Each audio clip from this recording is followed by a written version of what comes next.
Kamusta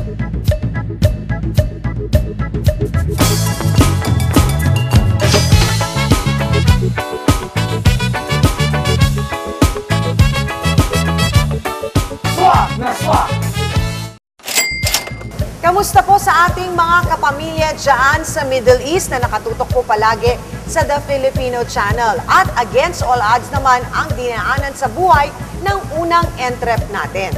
Partner, isipin mo bata pa lang siya, working student na. Hindi niya natapos ang high school. Tapos nung tumanda, nagtrabaho, na-lay off.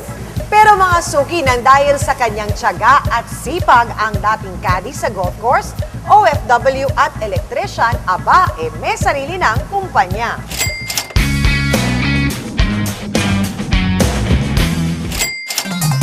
Nang magretiro sa pagsusundalo ang tatay ni Tito Soledad, kinailangan niyang magtrabaho para makapagpatuloy siya ng kanyang pag-aaral. Pinasok niya ang pagiging T-boy at caddy sa golf court.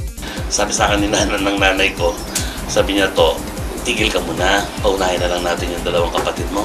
Kaya sabi ko, hindi pwede, hindi ako titigil kasi sayang ang panahon eh. May nakabarkada ako, narinig ko, nagtatrabaho siya sa T-boy. Sabi ko, singit mo naman ako dyan. O, singit niya naman ako, dyan sa may Miramar House. Pero hindi rin niya natapos ang high school. Sa halip, nag-aaral siya ng vocational course, Practical Electricity ang kanyang pinag-aralan.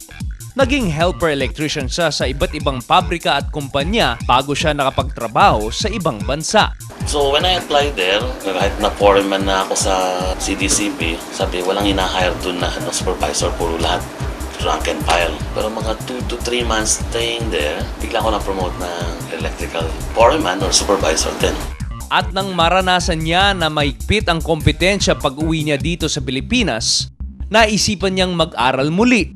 Short course naman sa air conditioning system. I was planning to go back to abroad pero wala nang magbigay ng ganung sahod. What I did was to take course habang standby ako. Mga 3 months course na air conditioning. Tapos kumuha ako ng sequence control and then I applied to AGNP. Back to square one uli si Tito as helper nang matanggap siya sa isang multinational company. After 6 months, na-promote siya bilang supervisor at nakita rin ang kanyang potensyal bilang magaling na sales agent. Pero nang mag-downsize ang kumpanyang pinapasukan ni Tito, kasama siya sa retrenchment. Kaya naisipan niyang makisosyo sa mga kaibigang nagtayo ng air conditioning system services.